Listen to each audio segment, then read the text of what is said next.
Hi everyone. So I have a cheeky Christmas card to share with you today. We are going to use the Loads of Cheer stamp set from Whimsy Stamps to make this silly and festive Christmas card.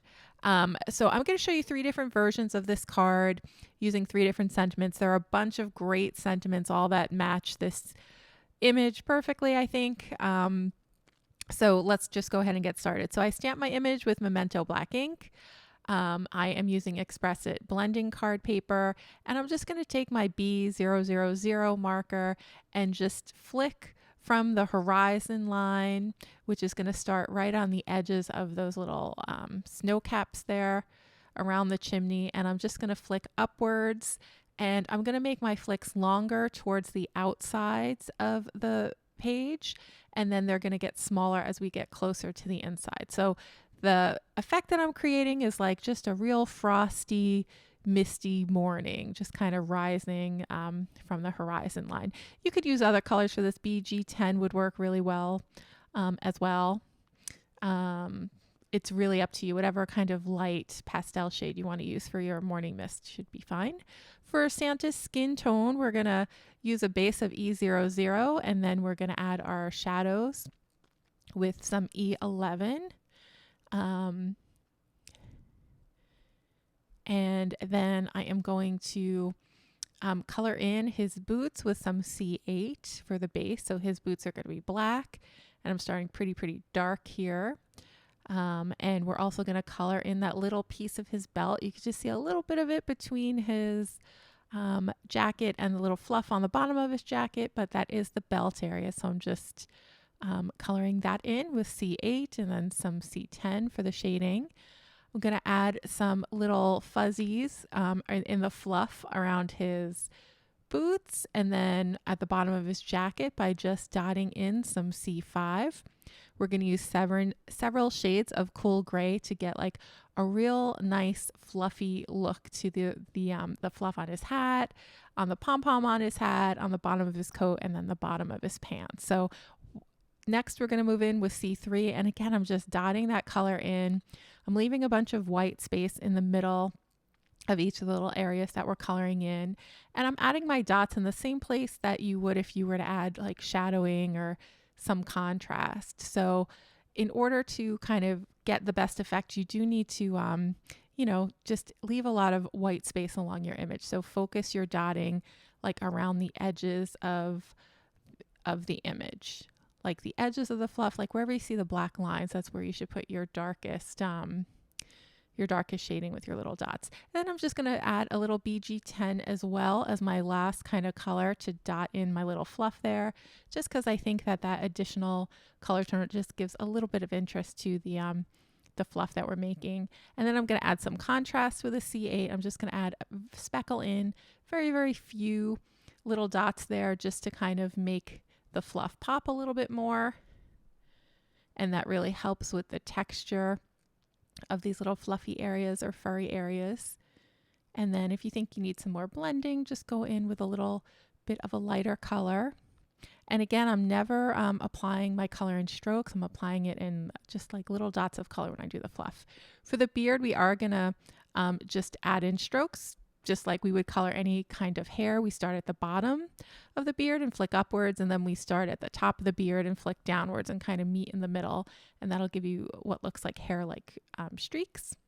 We're going to start now with the red parts of Santa's uniform, so I go in with my highlight color, which is that YR12, and I just map that in, and then we'll start adding in our darkest tone with the R39, and this is going to be just like the areas where there are folds in his clothing or areas where we would have the darkest shading, like underneath his arm there, the crook of the elbow.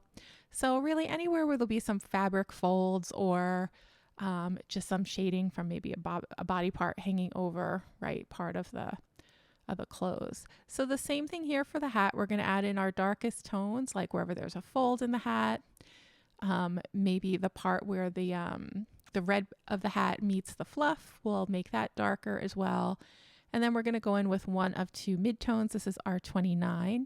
And I'm just going to build the color out from the little strips of color that we added in with the R39. So just to kind of help blend in those little contoured areas. And you want to, make sure you're still leaving a lot of white space, or it may be that space that's colored in by the YR12, because what's going to give our image interest is to have like lots of variations in color going on in the finished product. Now, my second midtone is R24, and I'm just going to build in even more than I did with the R29. And at this point, I'm going to pretty much cover over almost the entire area with that R24 just to blend everything together. And you'll see that YR12 just looking like a warm glow underneath all the coloring. All right, so now for his cigar, I used some E23 and some E57 for the smoke coming from his cigar, just a little C1 and C5. Barely going to notice that.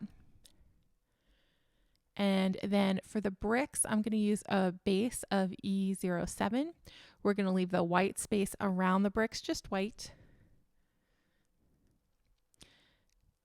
And I really, really love this combination of colors I'm going to show you if you do any brickwork. It just looks really, really good. It's E07, and then I think we're going to use E19. Coincidentally, this is also a good color combination if you're making like if you're coloring in a hamburger or a hot dog, it also works well for that. It's also a nice color combination if you're coloring in a fox.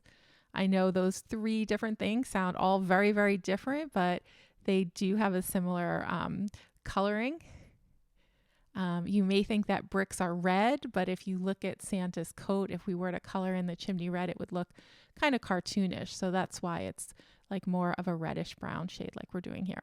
Okay, so I guess the shading, I didn't use E19 here, although that would have worked. I'm using E57, which is a browner shade.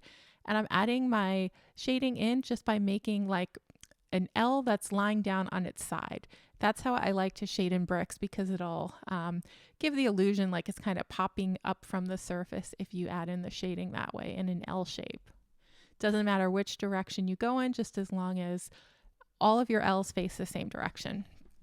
It'll give the same effect. And then I'm darkening that up with an E47. So I guess I went really brown here. I did this drawing about a week and a half ago, so I'm a little bit, I guess I forgot a lot of what I had done, but those other color combinations I talked about would work as well. Now we're going to add a little bit of shading on top of this rooftop here, just with a T2. I'm just going to build it out a little bit. And this is just so that, it makes it clear Santa's sitting atop a real snowy roof here. And then we'll just bring that color down a little bit.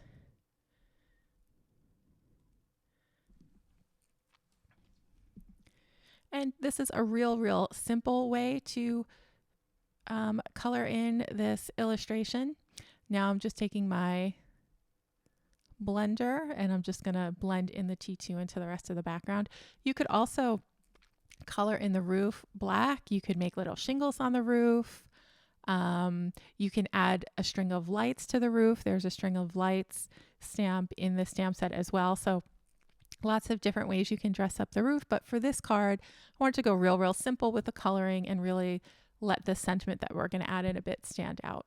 So now I'm just adding some shading on the snow. I'm using some BV20. I think I used a little B60 as well. I'm going to use that same shading on the top of the chimney where Santa's sitting, as well as on the newspaper. And I didn't want to leave our newspaper blank. So in a second, we're going to add our very own front page headline. So you could do that if you like, or you could just leave it blank, or you could just add some scribbles. It's up to you. But I'm taking a copic multi-liner in 0.1, which is I think the smallest size. And I'm just adding in just some fun detail for a headline. So I called my newspaper the North Pole Gazette. And then I have a big picture of Rudolph on the front that says wanted. And then you can see the little antlers, and we'll make the nose a little bit red. So just real simple illustration here. Just have fun with it. You could even just come up with a name for your newspaper. You're free to use North Pole Gazette if you want, or maybe the Ho Ho Ho Times, whatever you like, and then you could just add some little scribbles under it if you don't want to go through the trouble of making a little picture headline like that. You could also leave a message to the recipient in that area. Okay, so now I'm going to pick a sentiment from the stamp set, and the one I picked, it's going to say, sometimes coal just isn't enough. There are also some other great sentiments that say, I've got your Yule log right here. Santa doesn't believe in you either. Wishing you loads of holiday cheer. And then you're on the list. And I think that's about it. Okay, so I just added all of this to a black card base. I used a stitched die to just die cut the edges of that card. Here is another version where I added that light detail and just rainbow color. I made it a black roof. You could see a little bit of the siding under it. And this one I just added a black shingle roof and added my sentiment to the upper right hand side. So I love all these cards. I think they're adorable. And, you know, if you have a friend who enjoys snarky or cheeky humor, this might be a great card to send to them. Thanks so much, everyone. I hope you enjoyed this video, and I hope you're having a great time with your holiday card making. I will see you again soon in another video.